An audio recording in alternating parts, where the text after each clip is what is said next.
Juan capítulo 16, versículo 8 dice, y cuando Él venga, convencerá al mundo de pecado, de justicia y de juicio. Entonces, cuando hablamos de limpiar la conciencia, lo que necesitamos comenzar a incorporar en nuestra vida es poder ser sensible a la voz del Espíritu Santo, que nos va direccionando y nos va hablando acerca de aquellas cosas que necesitamos cambiar, acerca de aquellas cosas que necesitamos transformar. Por eso es que una limpia conciencia necesita pasar también por un proceso de confesión de lo malo y por un proceso de arrepentimiento. Muchas veces nosotros queremos limpiar nuestra conciencia, pero no queremos arrepentirnos. Y Pablo habla acerca de esto, ¿no? Habla acerca de un arrepentimiento, no como el arrepentimiento del mundo, que es un arrepentimiento que solo produce tristeza, que solo produce un elemento emocional, sino un verdadero arrepentimiento, que es un arrepentimiento que procede del Espíritu Santo, pero que al final produce un cambio. Entonces, limpiar la conciencia tiene un proceso bien interesante, porque la fase 1 es el Espíritu Santo hablando a nuestro espíritu acerca de aquellas cosas que necesitan ser corregidas, acerca de aquellas cosas que necesitan ser cambiadas y trayendo luz a nuestra vida. Una fase 2 tiene que ver con cuando el Espíritu Santo habla a nosotros requerimos iniciar un proceso de arrepentimiento. Es decir, un cambio de dirección, dejar de hacer lo que el Espíritu Santo nos estaba hablando para poder ser transformado y para poder experimentar una conciencia limpia. Yo he escuchado personas que a veces dicen, el Señor conoce mi corazón, el Señor sabe lo que está en mi corazón. Y hasta cierto punto es válido, es correcto, Dios conoce todo lo que está en nuestro corazón, pero muchas veces decimos eso para justificar una conducta, para justificar un comportamiento, pero que no realmente está alineado a la perfecta voluntad de Dios. Entonces, limpiar la conciencia tiene que ver con una profunda rendición a lo que Dios nos está hablando. Y ahí es donde uno se pregunta, ¿qué tan rendido, qué tan dispuesto estoy yo en mi corazón para poder recibir lo que Dios me está diciendo? Es que es importante entender que el proceso de arrepentimiento tiene que ver primero con reconocer. Reconocer es una parte consciente. O sea, yo cometí un error, lo reconozco y me hago responsable de él. Sin ese proceso va a ser difícil que yo vaya tomando la conciencia enrumbándome a la voluntad de Dios. Tengo que hacerme responsable de mis actos. Miren lo que dice Santiago, capítulo 1, verso 21. Por lo cual, desechando toda inmundicia y abundancia de malicia, recibid con mansedumbre la palabra implantada, la cual puede salvar vuestras almas. Pero sed hacedores de la palabra. Entonces aquí ya viene la parte donde el arrepentimiento lleva consigo un cambio. La palabra implantada puede salvarme de una vida en el error sin Dios.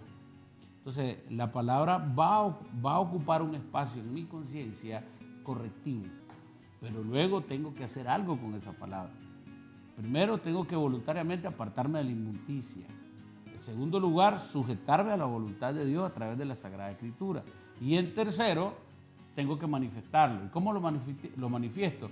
Con cambios de conducta. Entonces Dios nos manda, después de oír, a hacer. Porque el proceso de arrepentimiento, cambio, es terminado hasta que lo pongo por obra.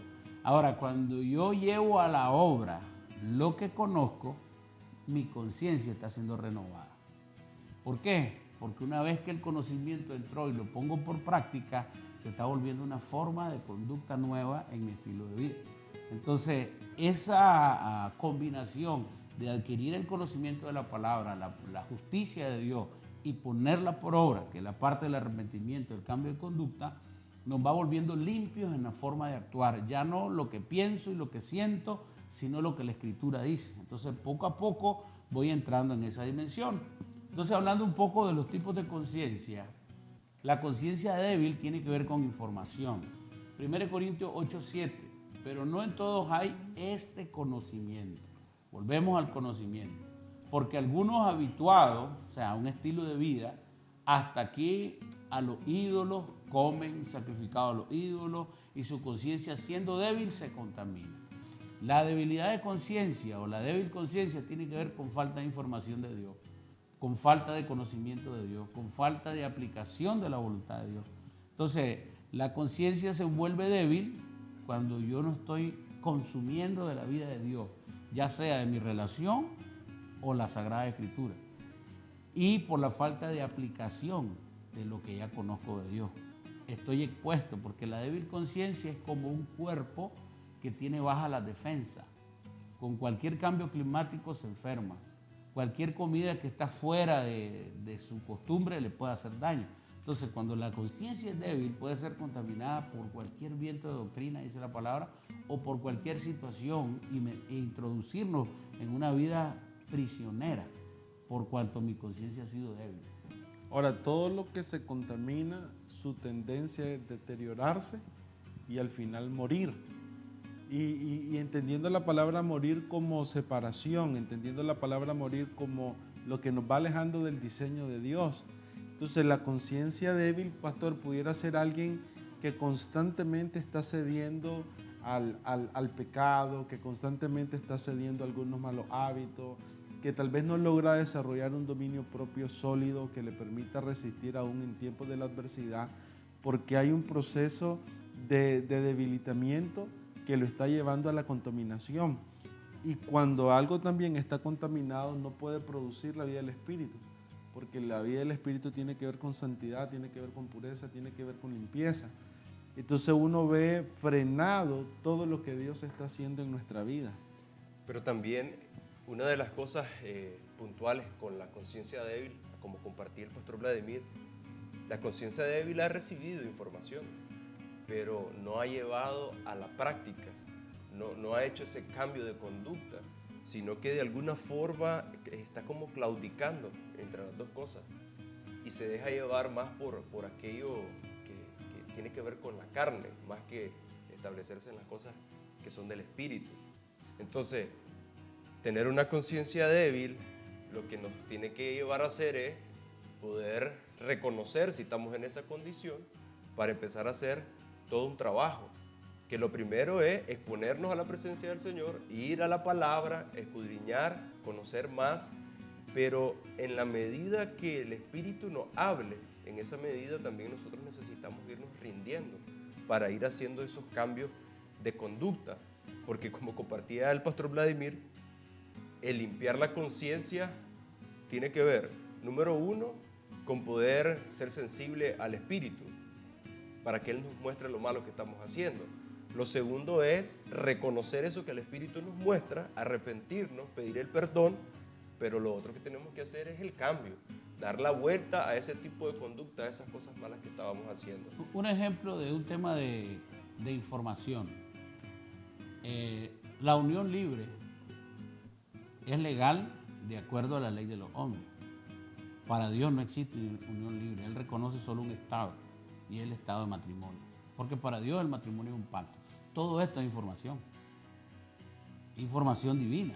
Entonces, cuando uno tiene años de estar conviviendo en unión libre, 20 años, 5 años, tienen hijos, y todavía dice alguno, es que todavía estoy pensando, y viene a la vida de Dios y conoce a Cristo, que es es el primer paso para tener una conciencia renovada y limpia, que es conocer a Cristo que nos lava con su sangre.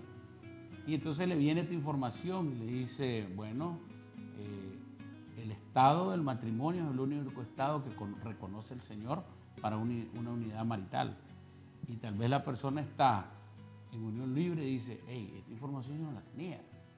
Yo creía que como yo vivía estaba bien. Pero ahora que vengo al Señor me doy cuenta que hay un sinnúmero de bendiciones a las que yo no he podido tener acceso porque no estoy unido en matrimonio. Entonces viene él y va donde un abogado y notario y se casa de manera civil. Y como son autoridades establecidas por Dios, está avalado por el cielo ese casamiento. Y automáticamente su unión se vuelve un matrimonio. Y buscan la bendición de un pastor. Y entonces, bueno, terminamos el ciclo. Pero antes se habían unido ya en matrimonio civil. Él no tenía esa información, ahora la adquiere y la pone por obra. Automáticamente su estatus cambia, pero no tenía la información. No sabía que eso no le agradaba a Dios y no sabía que de alguna manera le estaba interrumpiendo una vida de bendición. Ahora que lo sabe, y va a la acción, busca el abogado, firma los papeles, buscó el testigo, lo inscribieron, hay un nuevo estado.